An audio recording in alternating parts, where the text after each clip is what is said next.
Estoy en Culiacán, Sinaloa, y hoy le haré una visita incómoda a Imelda Castro, senadora por Morena.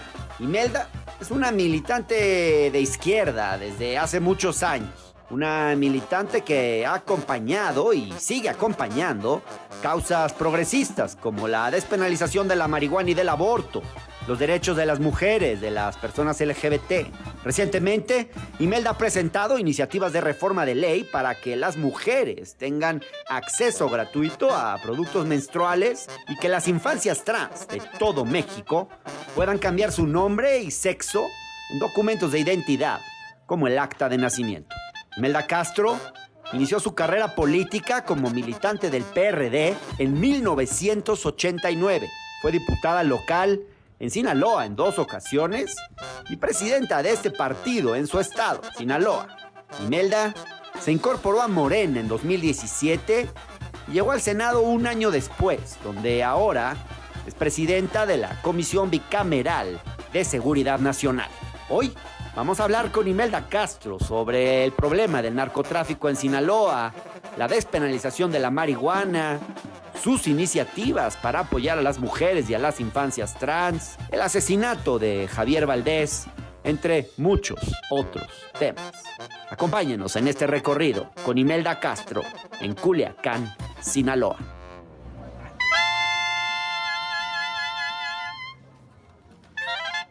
¿Cómo estás, Hernán? ¿Qué tal, senadora? ¿Cómo estás? Bienvenido. Contento de estar en Culiacán. Muy bien. ¿Cómo muy va? Bien, bien, muy bien. Qué bonita vista. Sí, pues es un lugar precioso. Aquí es la Lomita, pues, ¿no? La tradicional de Culiacán, se ve toda la ciudad. Esta es la iglesia donde hicieron una misa dedicada al Chapo, ¿no? Bueno, pues seguramente sí.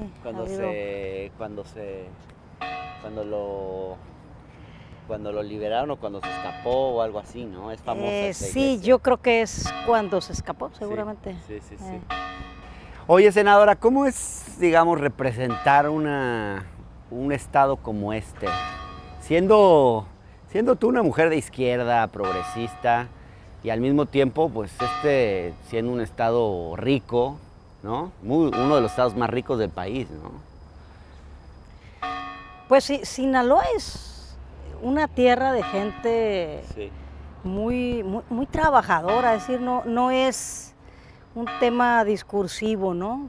Es real, la gente acá pues se ha caracterizado siempre por ser trabajadora, por ser emprendedora. Sí. Tenemos un nivel de desarrollo muy importante y en diferentes momentos históricos pues Sinaloa se ha destacado justamente por la modernización, sobre todo agrícola, ¿no? El sector agropecuario ha sido fundamental para que pues, podamos avanzar. Claro. Para mí es un orgullo representar a Sinaloa, ¿no? En el Senado de la República.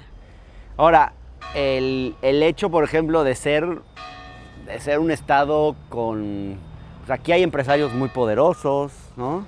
Al mismo tiempo me imagino que para ti, siendo una mujer de izquierda, ¿cómo puedes, digamos, o sea, el discurso de una mujer de izquierda como tú, que estuvo en el PRD, en Morena, ¿cae bien a esos sectores aquí? Fíjate que sí, porque en lo particular, al ser diputada local, en 2 ocasiones, tuve la oportunidad de ser presidenta de la Comisión de Desarrollo Económico. Entonces yo tengo una formación académica en el ámbito de la economía política, entonces conozco los procesos de la economía. Entonces me vinculé a las cámaras empresariales desde principios de los años 2000 y hasta ahora tengo una excelente relación con los dirigentes de las cámaras, incluso con empresarios, digamos, que trabajan diferentes giros, ¿no? de la producción en Sinaloa. Entonces, para mí ha sido fácil, ha sido incluso muy interesante conocer la mentalidad, las preocupaciones de los empresarios de Sinaloa. Oye, senadora, digo, lo último que estuvo en las noticias en México fuerte de esta ciudad fue lo que pasó en 2019, ¿no? Cuando van a detener al hijo del Chapo y se armó un caos en esta ciudad. ¿Te tocó? ¿Estabas aquí? Fíjate, yo estaba en el Senado de la República, teníamos sesión ese día, era día de sesión, y yo, pues la verdad, traigo en mi memoria y en mis sentimientos y a flor de piel ese momento. No lo olvido, no lo voy a olvidar nunca, porque yo estaba ahí y me empezó a llegar la información. Y después... Y tu gente y tu familia exacto, todo. A eso voy. Empezaron mis amigos, algunos de mi familia a platicarme lo que estaban viviendo en ese momento. Para mí fue un verdadero calvario, te lo digo. O sea, ahí es donde yo agarré mi investidura, como dice el presidente, la puse en un perchero y me coloqué como madre, me coloqué como una ciudadana. Lo sufrí. Estabas asustada. Muchísimo, me asustó, me molestó, me indignó, me desilusionó, vaya, porque mientras estamos dando una lucha tan importante para atacar las causas de fondo de la inseguridad y la violencia, pues este fenómeno francamente sí nos dolió muchísimo. ¿Qué sientes que estuvo mal ahí? ¿Qué fue, en qué crees que procedieron mal las autoridades? ¿Qué debió ser diferente, pues? Mira, la parte yo del inicio, del proceso jurídico, esa parte no la he entendido completamente. Porque, no, yo tampoco. ¿Verdad? Porque ahí debió haber un aviso, pues, a los delincuentes, de parte de alguien que estaba dentro, que sabía del proceso jurídico, es decir, alguien les cantó, pues, ¿no? Alguien del Poder Judicial les dijo, y yo creo que desde ahí se va descomponiendo todo. Sí, claro, me imagino. Entonces, eso es lo que yo creo que pudo haber pasado, ¿no?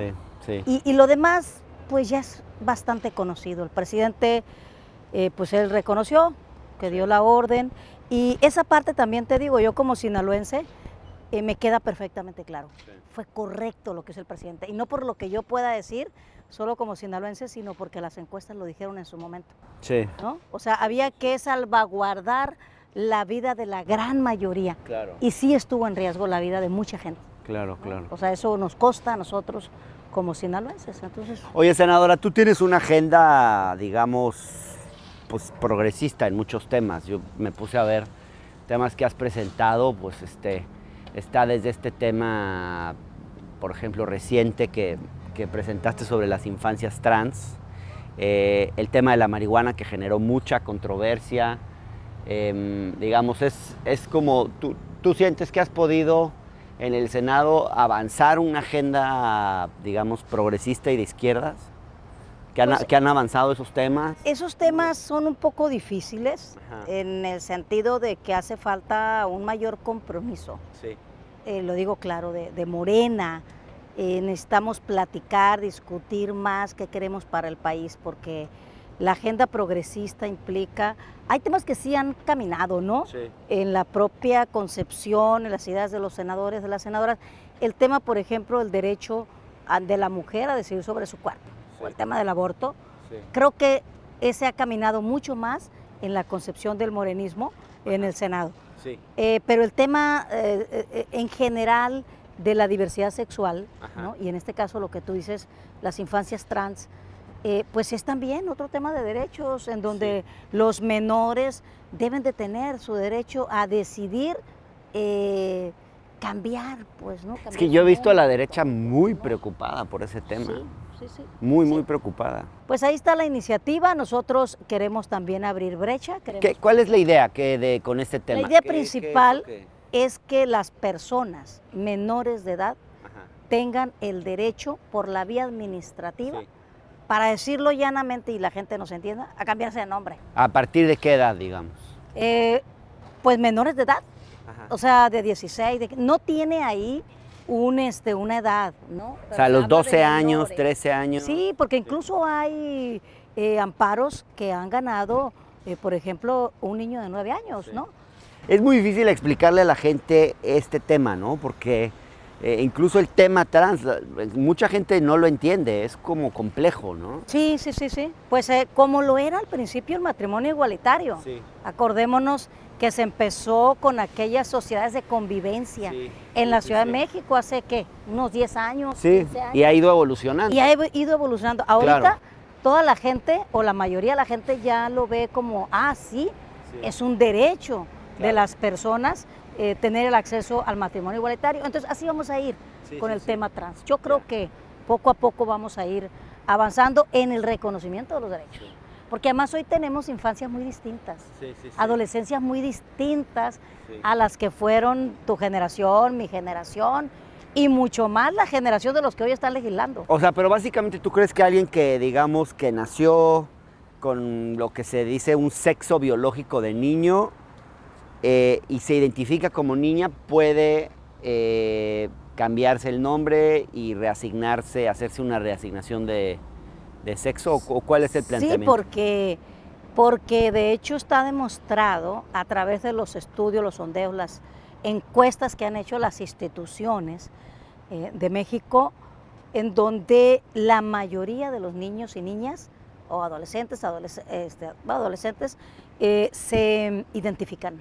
O sea, eso ya está medido. Sí, y la última encuesta de INEGI también muestra ahí como que un cambio generacional muy fuerte, ¿no? Totalmente. Lo que estamos viendo ahí hay una brecha generacional incluso fuerte, ¿no? En cómo las nuevas generaciones, pues ya sus identidades son mucho más fluidas, ¿no? Sí, el mundo de ellos es un mundo muy natural en ese aspecto. Ahora debe ser muy difícil para ti como una senadora.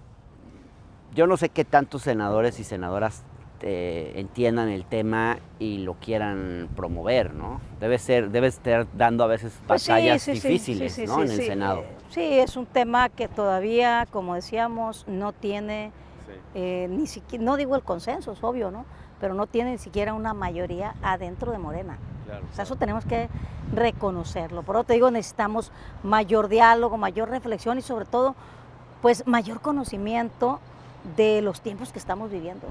¿No? Entender más estas generaciones, ¿no? Totalmente. Oye, senadora, vi que traías una propuesta bien interesante sobre el tema de la marihuana. Incluso vi la reacción muy tonta de una diputada de la Ciudad de México, América Rangel, casi que asociando a Morena con el narco y bueno, estas tonterías, ¿no? Pero ¿por qué no explicas bien un poco cuál es el planteamiento? Creo que es bien interesante. Estamos en omisión en el Congreso de la Unión de este país. Claro. Desde el 2015 que se presentó el primer amparo en relación el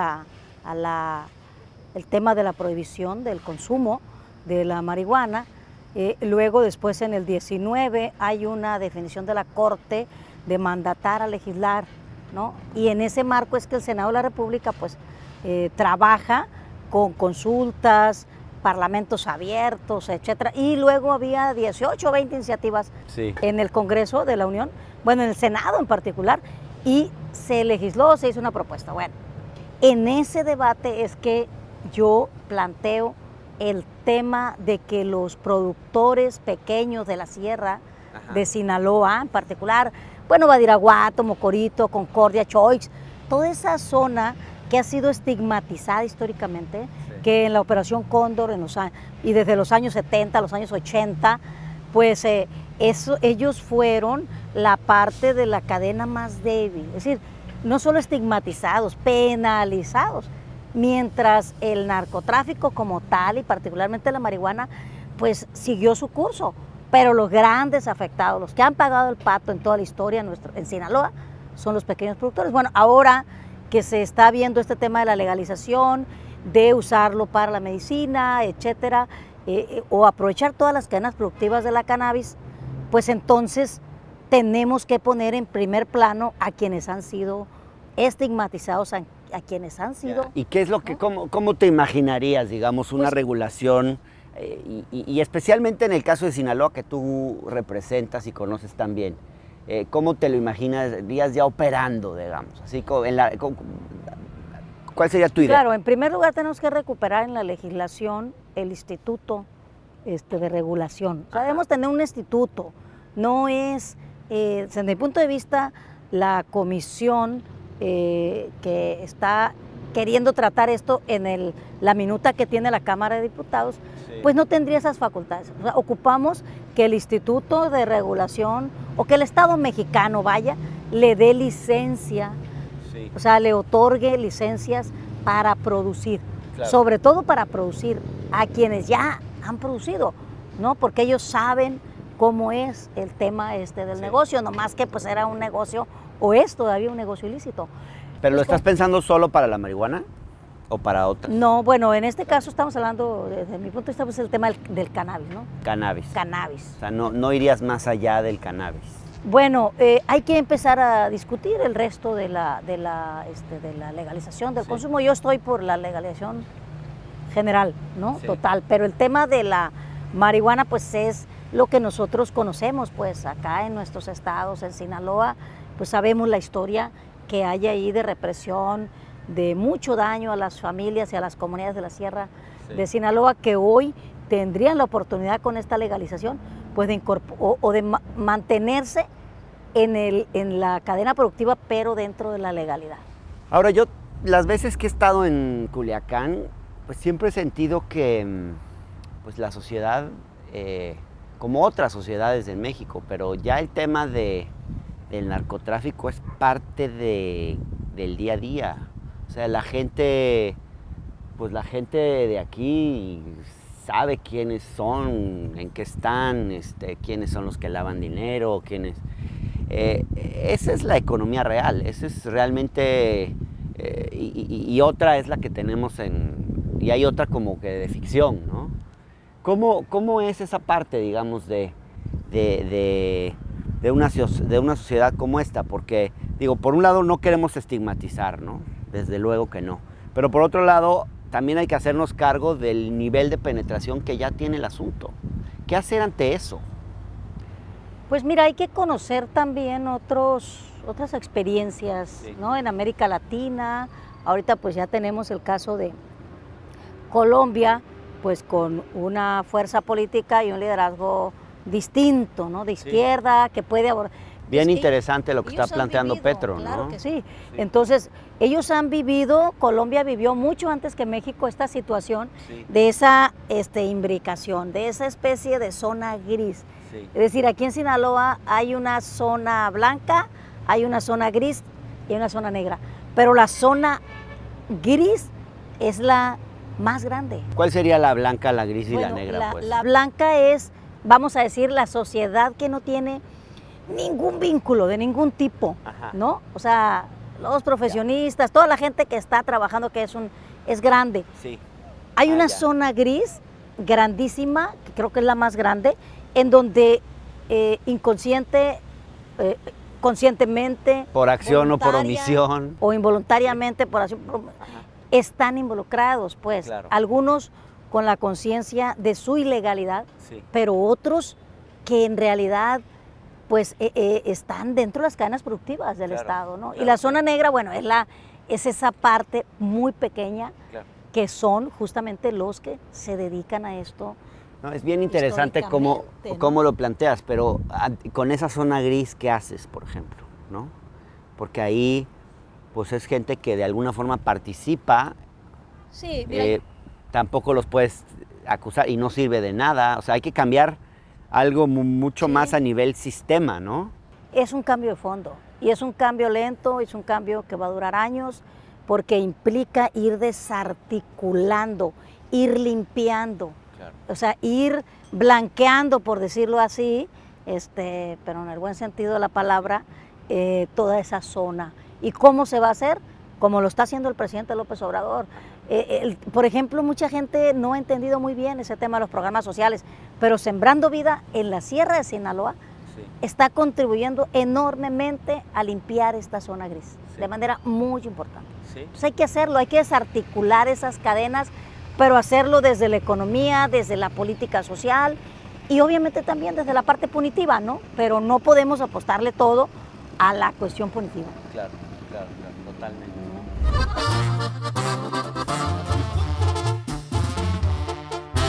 Soy el santo de los pobres, soy Jesús Malverde y estoy a la orden.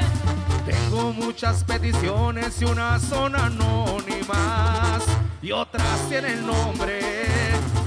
Durante mi estancia en Culiacán, Sinaloa, visité la Capilla de Malverde, un sitio que, de alguna forma, nos recuerda la presencia cada vez más normalizada del narco en la sociedad sinaloense. Pero la capilla representa más que eso. Jesús Malverde es reconocido como el santo de los narcos, de los pobres encarcelados injustamente y de los migrantes. Fue algo así como el Robin Hood mexicano. En las décadas anteriores a la revolución se dedicó a robarle a los hacendados y las familias adineradas de Alto de Culiacán para luego repartir el botín de los pobres. Los devotos de Malverde visitan su capilla para pedirle milagros y dejarle ofrendas, entre las que se incluyen billetes, escapularios y veladoras. Se cuenta que aquí han visitado figuras tan importantes como el mismísimo Chapo Guzmán a pedir éxito en el negocio de las drogas. La devoción a Malverde es parte de una cultura donde el narco forma parte de la vida cotidiana. Sinaloa carga con el estigma de la producción, el procesamiento y la distribución de drogas. El combate al narcotráfico durante el sexenio de Calderón le dio incluso más visibilidad. Ante este contexto, el narcotráfico se ha convertido en una figura aspiracional. La gente se identifica con ellos porque comenzaron en situación de pobreza. El propio Chapo Guzmán tuvo que abandonar la escuela para trabajar en un puesto de naranjas antes de dedicarse a sembrar marihuana en Badiraguato. Las personas más pobres y vulnerables ven en el narco una fuerza emancipadora, un medio para ganar dinero y prestigio. Jesús Malverde es la personificación de esta esperanza y, por lo tanto, seguirá siendo venerado mientras no existan otras posibilidades de movilidad social. Bueno, senadora, no te quiero quitar mucho tiempo porque sé que tienes una agenda bastante llena hoy. Pero pues, si me das permiso, te sigo. Sí. Te invito a la Casa de Enlace Legislativo. Ahí tengo una agenda de atención ciudadana muy interesante. Te invito a que... Allá recibes gente. Ahí recibo grupos de la sociedad, peticiones, iniciativas de ley, etcétera. Ah, pues si quieres vamos para allá. Para allá. Va, perfecto. Qué calor hace en Culiacán. Sí. Sí, ¿verdad? Sí, aquí es casi tomar suero y ¿verdad? muchos líquidos. Hiu. Para aguantar el calor. Entonces ahorita vamos a tu casa de gestión. Sí. ¿Y qué más tienes que hacer hoy? Bueno, voy a atender a unas personas que traen una iniciativa de ley, por cierto, sobre economía circular, fíjate. Ah, sí. Que es un tema que estamos también tratando en el Senado. ¿Qué es eso de economía circular? Quiero pasar a saludar al gobernador también. Ok. Economía circular, pues es, su nombre lo indica un poco, ¿no? Es cerrar el círculo de la producción, es decir, que al final del proceso productivo tengamos lo menor posible de residuos. Ya. Es decir, que se vayan utilizando y reutilizando todos los subproductos, digamos. Mira, qué bien. Es muy interesante, la verdad, porque eso va a ayudar muchísimo al medio ambiente cuando logremos en México tener una economía circular. Sí. Oye, senadora, tú conoces al gobernador Rocha de hace tiempo, ¿no? Sí, claro, pues Rocha es una persona que viene de la lucha de la izquierda, ¿no? Fue dirigente del sindicato universitario, maestro que estudió en el Quinto Sonora, una institución que formó a muchos maestros en toda la zona noroeste del país. Fue rector de la universidad y mi compañero, senador. Entonces pudimos convivir muchísimo ahí en el Senado, compartir muchas ideas, proyectos. Oye, ¿y cómo es la historia de vida de él? ¿De dónde es? Bueno, él es de Batequitas, es una comunidad muy pequeña. Cerca de Badiraguato. Él es de Badiraguato. Sí, del municipio de Badiraguato, pero de una comunidad que se llama Batequitas. Una comunidad muy pobre, ¿no? Sí. Él nació ahí, pues fue un niño, un adolescente que vivió pues toda la situación de marginación de aquella época y bueno, que todavía existe, por supuesto, ¿no? Pero qué interesante que alguien represente una historia de Badiraguato distinta al estigma que tiene Badiraguato, ¿no? O sea, claro. Al final no es o sea, siempre Badiraguato lo asociamos con el narcotráfico, y pues la historia de él es alguien que viene de ahí, que viene de la pobreza y que al fin a final de cuentas pues termina siendo una historia de alguien pues que le hace una contribución importante a la sociedad, ¿no? Sí, pues él es el ejemplo de la superación de la pobreza, Sí. el prepararse siempre, ¿no? Sí. El estudiar, o sea, es donde la educación, pues ahí se confirma como una gran palanca, ¿no? Para que las personas, pues sean personas Claro. con una formación y con una aportación social. Sí. Entonces, vamos a decir como la antítesis de su historia, es la antítesis de justamente lo que tú dices, de ese estigma Sí. que han tenido los badiraguatenses y los senadores. Entonces, ¿cuáles son en este tiempo que queda de gestión en el Senado? Todavía quedan un par de años, ¿no? ¿Cuáles son los temas más fuertes que quieres promover? Bueno, mira, yo creo que hay que seguir apoyando al presidente en la agenda, porque Ajá. digo, ya no vamos a tener otra oportunidad en la historia de tener un presidente como López Obrador, Sí. y está llegando su final. Yo creo que hay que apoyarlo en sus proyectos, pero también creo que hay que ir amarrando en el marco jurídico algunas de las herencias que él nos va a dar. Por ejemplo, el combate a la corrupción ya no puede seguir siendo solamente la voluntad de un hombre que barre las escaleras de arriba para abajo, porque en las escaleras de abajo, pues yo digo que todavía falta mucho por hacer. Es muy buen Entonces punto. yo he planteado ya una iniciativa para crear una ley de protección a alertadores y denunciantes de la corrupción. Sí, ¿no? muy interesante eso. Entonces, para mí eso es fundamental y avanzar en la agenda progresista, ¿no? ¿Y eso qué De significaría, derechos. por ejemplo? Significaría que los ciudadanos, las ciudadanas, que son los que más saben de corrupción en este país, Ajá, porque lo viven abajo, en las escaleras de abajo, como dice el presidente. claro, puedan meter denuncias. Exacto, puedan denunciar, pero que también tengan una protección del Estado mexicano. Claro, Que no reciban represión, que no reciban, que tengan confianza, para que tengan garantía de respeto a sus derechos a la hora de alertar Claro. sobre actos de corrupción. sí, súper Para mí eso importante. es fundamental, porque si no, pues vamos a seguir pensando que es un tema de voluntad política, Sí. el combate a la corrupción. Y es muy cierto, ¿eh?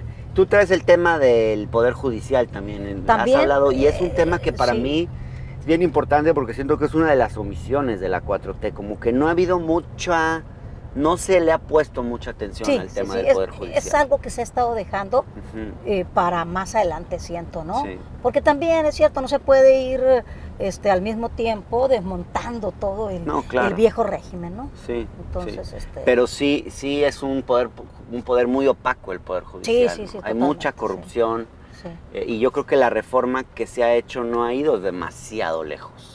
sí, no. Tendría que ser pienso mucho que es más muy- ambiciosa. Sí, ¿no? totalmente. Nuestra propuesta es en el tema de la transparencia. Claro. ¿no?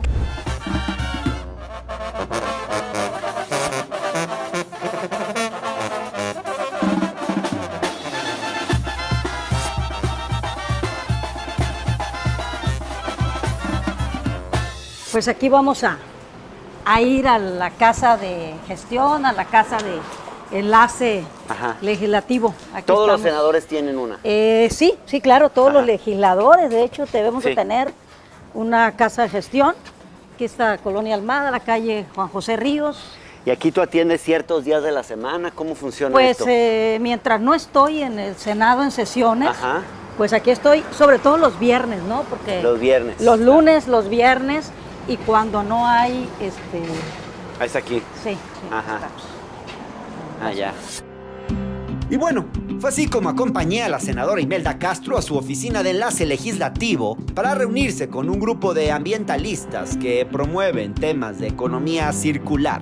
Como otros senadores y senadoras, Imelda Castro utiliza este espacio para atender a los ciudadanos que le plantean temas o buscan que se les ayude a resolver problemas.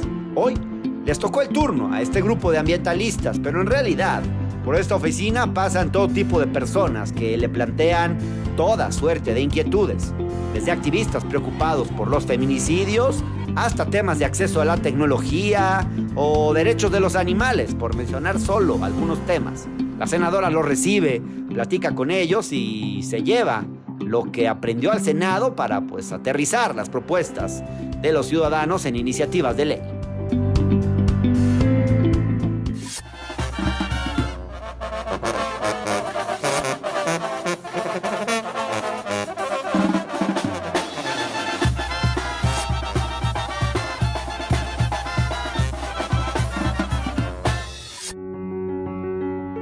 Javier Valdés fue un periodista que se dedicó a capturar las realidades de un México azotado por el crimen organizado. Fue corresponsal de La Jornada y uno de los reporteros fundadores de Río 12, donde todos los lunes publicaba una crónica sobre la vida de personas en el mundo del narcotráfico. Valdés escribió también libros que daban voz y rostro a las personas más afectadas por la violencia del narco, como los niños y jóvenes cooptados por grupos criminales, así como los desaparecidos y sus familias. El periodismo de Javier Valdés estaba orientado a ponerse en los zapatos del otro. No solo capturaba las difíciles realidades de víctimas y victimarios del narco, sino que iba un paso más allá, guiando a sus lectores a la comprensión. Valdés describía su propia escritura como un acto de dolor, que a pesar de todo, no renunciaba a la búsqueda de la esperanza. Lamentablemente, exponer las dinámicas del crimen organizado lo convirtió en un blanco de la violencia. A un narcotraficante no le gustó que Javier Valdés lo describiera de manera poco favorecedora en sus notas y lo mandó a asesinar. El 15 de mayo de 2017, mientras conducía, un grupo de sujetos encapuchados lo detuvo. Lo obligaron a bajar de su auto y le dispararon 12 veces. Su asesinato, sin duda, fue una gran pérdida para su familia, sus amigos y el periodismo en general. En 2021 se develó este busto a su memoria en la plazuela Álvaro Obregón, cerca de la Catedral de Culiacán. Nunca el silencio puede leerse al frente de este monumento que da testimonio de la convicción con la que Valdés realizaba su trabajo.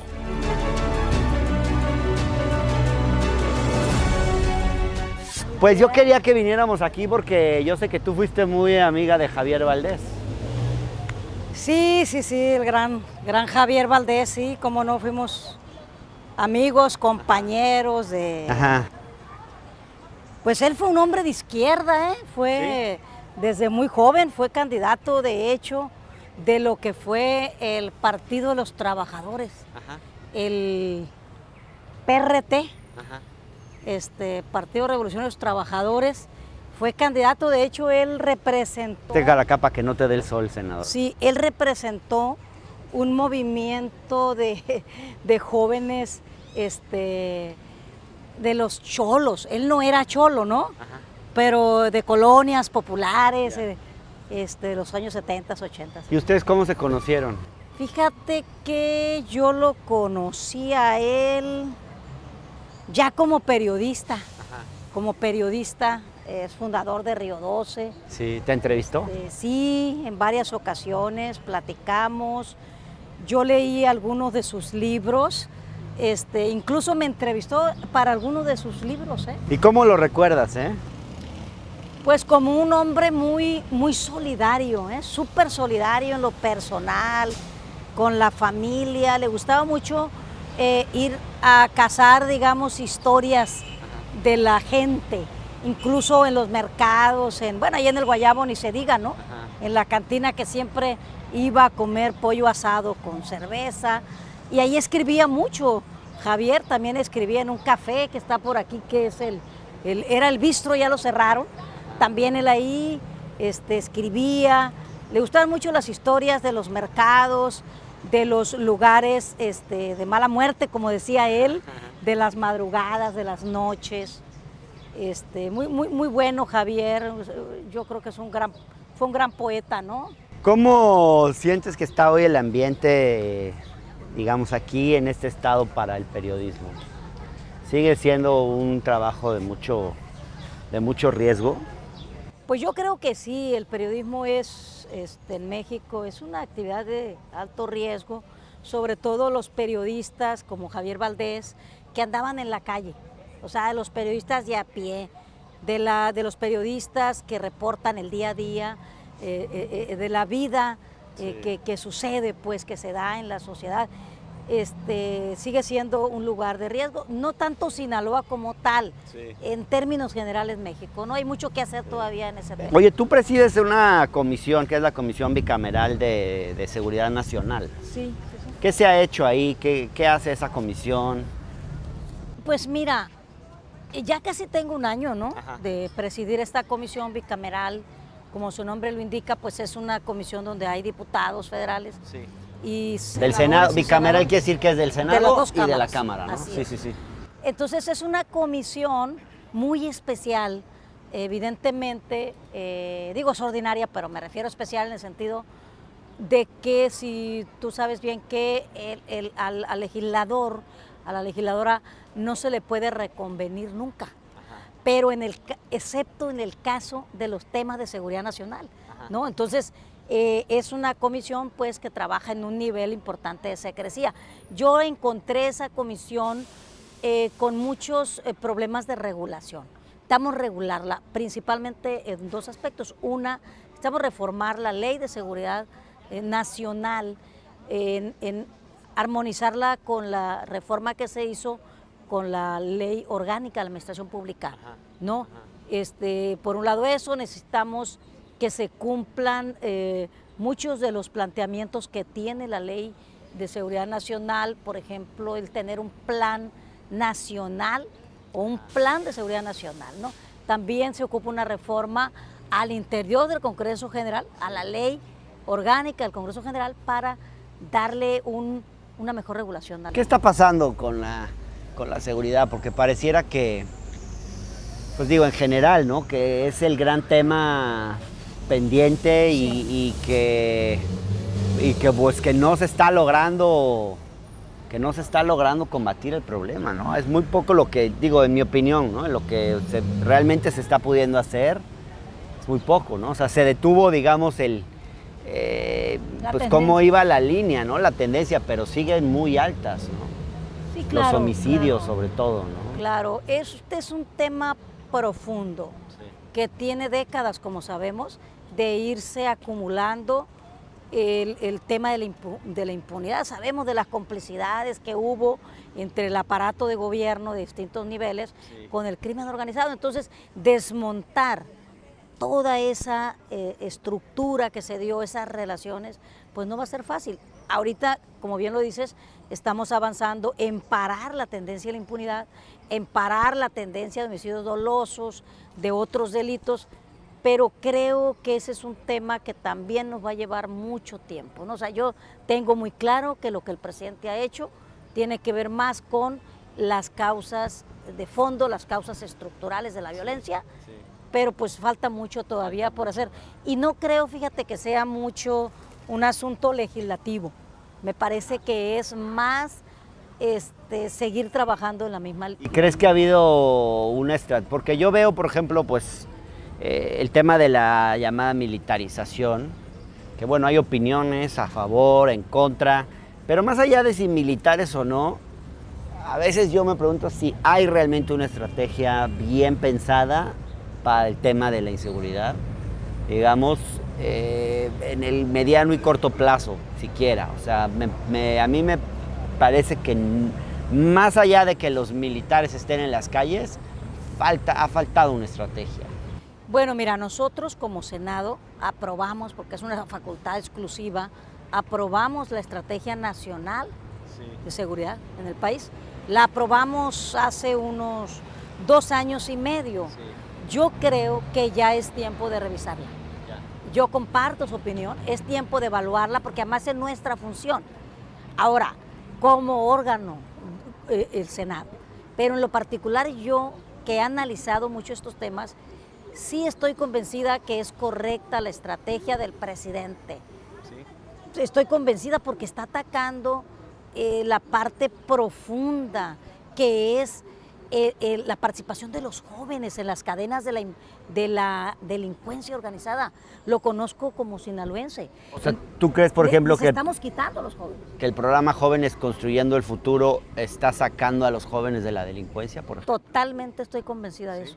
Y a los campesinos, el programa Sembrando Vida. Sembrando Vida. Estoy convencida. Aquí en Sinaloa lo ves. O sea, el programa Sembrando Vida ha tenido ese efecto. Sí. Digamos, por supuesto, aquí en la sierra. Y lo podemos evaluar, porque a pesar de que tiene 1 año y medio más o menos aquí en Sinaloa, pero creo que ya tiene resultados ese programa, pero además el acceso a becas para que todos, o sea, la beca universal para los estudiantes, ¿no? De los planos bajos como la preparatoria, la universidad, todo eso está ayudando, pero por supuesto que es muy complejo el tema porque se logró descomponer el tejido social. Y el tejido social no se recompone con un sexenio, la verdad, con un gobierno, ¿no? Y además, así como la corrupción se ha barrido solo en las escaleras de arriba, también hay que decirlo claro, la voluntad política de la federación es buena, pero gobiernos estatales y gobiernos municipales todavía falta que le metan a eso. ¿Cómo sientes el momento político que está viviendo el país? ¿Estás esperanzada? ¿Estás contenta? Sí, mira, yo estoy muy contenta porque, bueno, yo desde los 16 años he estado en esta línea política de la izquierda. Desde los 16 eres una militante. Sí, desde los 16 años participo en partidos políticos, en movimientos sociales. Ajá. Y para mí ha sido un gran privilegio, ¿no? Que la ciudadanía me haya dado la oportunidad de representarlos, de representar a Sinaloa en el Senado. Entonces yo veo que a nivel nacional hemos avanzado mucho, que tenemos pues grandes oportunidades y particularmente en Sinaloa, ¿no? Por primera vez tenemos un gobierno de izquierda, sí, ¿no? Con el doctor Rubén Rocha Moya y ¿Nunca francamente había habido un gobierno de izquierda? No, jamás. Hubo un gobierno de alternancia, ajá, ¿no? Sí, cuando hubo una alianza del PAN, el PRD y llegó Maloba, pero la verdad fue simplemente cambio de partidos. Ya. Pero ahora una transformación seria, profunda de Sinaloa, creo que hasta hoy la tenemos con Morena y con el doctor Rubén Rocha Moya. Pues qué bueno, senadora, muchas gracias por Ándale, pues, recibirme ahí estamos, aquí ¿no? en Culiacán. Gracias a ti, gracias a ti, aquí estamos en nuestro Culiacán. Sí, gracias, A ti, hasta luego.